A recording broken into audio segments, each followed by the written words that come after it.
प्यारे बच्चों, आज हम आपको जीवित अवस्था में वाष्प जिसको बर्र बोलते हैं वो आज हम पूर्व माध्यमिक विद्यालय जौपुरा कक्षा 6, 7, 8 के बच्चों को इस वाष्प के बारे में बताएंगे, जिसके एक एक अंग करके हम आपको बताएंगे कि ये क्या होता है, जो आगे चल के आपको बड़ी क्लासों में पढ़ने को मिलेगा। अभी तक तो आप चित्र देखते थे किताबों में, मैं आपको आज जीवित अवस्था में इसके हर अंग,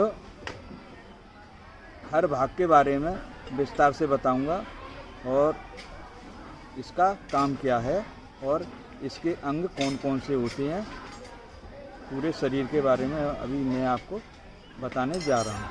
ठीक है बच्चों, आऊँगा और ध्यान से देखेंगे, शोर नहीं करेंगे। ओके, देखो बच्चों, इसको बोलते हैं वाष्प इंग्लिश में, और हिंदी में क्या कहते हैं इसको, बर्र हैं। इसमें क्या होता है कि दो पेयर यानी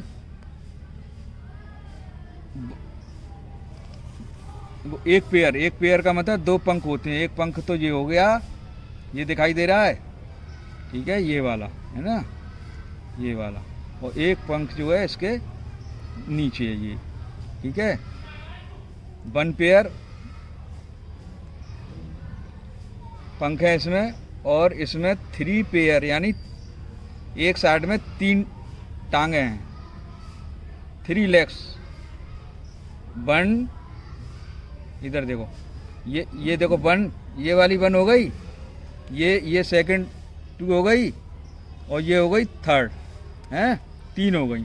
अब इसमें तीन में भी अब हर लेग में अलग अलग जॉइंट होते हैं। देखो एक जॉइंट ये वाला, ये दिखाई दे रहा है, और दूसरा जॉइंट ये है। इसके बाद है इसमें ये वाले जॉइंट होते हैं, और यहाँ ये इसमें पकड़ के लिए, मजबूत पकड़ के लिए, देखो ये छूट नहीं रहा है, ये पकड़ के लिए इसमें नाखून होते हैं इसके। तो ये तो लेग की कहानी हो गई। इसके बाद हम चलते हैं सिर से की तरफ। इसको बोलते हैं हम एंटीना। ये दिखाई दे रहा है, मोबाइल में जूम करके देखें, ये एंटीना बोलते हैं। जैसे हम टीवी का, पहले ज़माने में टीवी होते थे तो एंटीना को हिलाते थे कि साहब पिक्चर साफ नहीं आ रही है, वही काम इन इंसेक्ट में होता है। जो वाष्प है तो ये अपने एंटीना का काम करती है। इसको जैसे कोई चीज़ सूंघनी है, कोई पता करना है क्या है, तो ये अपने को सचेत करती है। इससे अपने को सेंस ऑर्गन बोलते हैं। इसके माध्यम से ये अपना शरीर से कार्य लेती है। ये एंटीना हो गए। इसके बाद हैं ये दो एंटीना, मतलब एक पेयर एंटीना होते हैं। एक पेयर का मतलब दो एंटीना, एक और ये नीचे दो, ठीक है। अब हम आपको चलते हैं सिर की तरफ। ये इसका इस साइड से हम इसको पलटेंगे तो ये देखें, ये वाला हिस्सा ये इसका सिर है। ये देखो, ये सिर है। ये इसको तीन भागों में उसका शरीर बटा होता है, सिर और एब्डोमेन। सिर को हेड, थोरैक्स और एब्डोमेन। हेड सिर को बोलते हैं, ये थोरैक्स है, सिर से और एब्डोमेन के बीच में ये वाला हिस्सा होता है थोरैक्स, और नीचे एब्डोमेन। एब्डोमेन ये इसमें हाथ वगैरह, इसके सारे अंग इसमें होते हैं। ये तीन भागों में बटा होता है, ठीक है। अब इसके बाद हम पुनः हेड की तरफ आते हैं। हेड में इसके कंपाउंड आई होती हैं, दो बड़ी बड़ी आँखें होती हैं। देखें आप, इसमें आँखें हैं, इधर से देखें जरा जूम करके, देखो आँखें दिखाई दे रही हैं, दो आँख दिखाई दे रही हैं। देखो ये देखो, और इसका जो जब ये कोई चीज़ खाती है, कुतरती है, तो इसका देखो जो इधर से लें जूम को, इधर मेरी साइड से लें, इधर पीछे घूम के आओ, इधर से, हाँ अब देखें, ये देखो, ये कोई भी चीज़ को अपना ये खाती है। देखो जिस तरह, देखो ये खा रही है ना, इसके ये जबड़ी हैं। इसके अंदर ये कुतरती है किसी भी चीज़ को, ठीक। और आँखें दिखाई दे रही हैं, ये देखो एक तो आँख ये है और एक आँख इधर से है, ठीक है। अब हम चलते हैं इस वाले हिस्से पे, जो थोरैक्स है, जो हमने थोरैक्स बताया, थोरैक्स से विंग चिपके होते हैं, ये विंग लगे हुए, एक यानी पंख एक जी है और एक नीचे है, ठीक है। इसके बाद हम चलते हैं एब्डोमेन पे। एब्डोमेन को हम, ये वाला हिस्सा एब्डोमेन कहलाता है, नीचे का, थोरैक्स से नीचे का, यहाँ से लेकर के और यहाँ तक, ठीक है। थोड़ा उसे साफ करें ऊपर।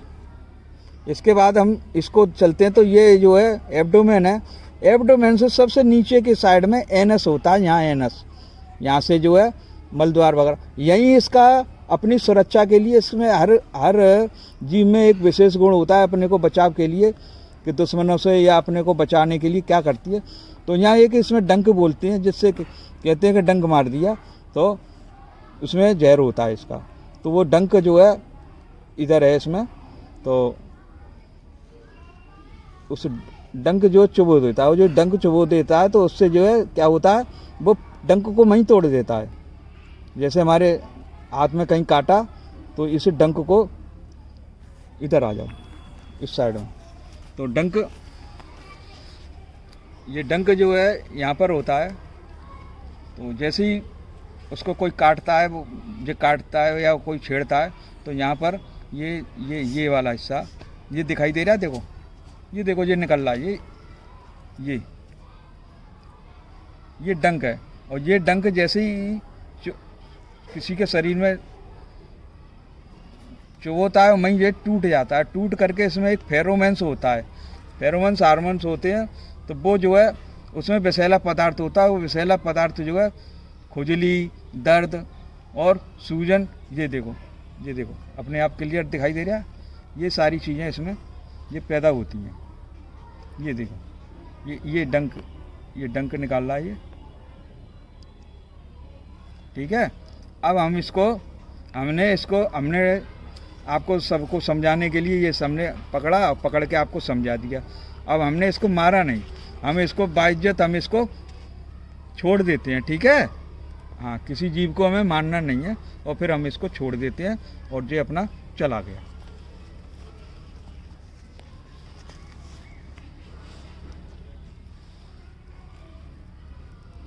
अब बंद कर दें आप।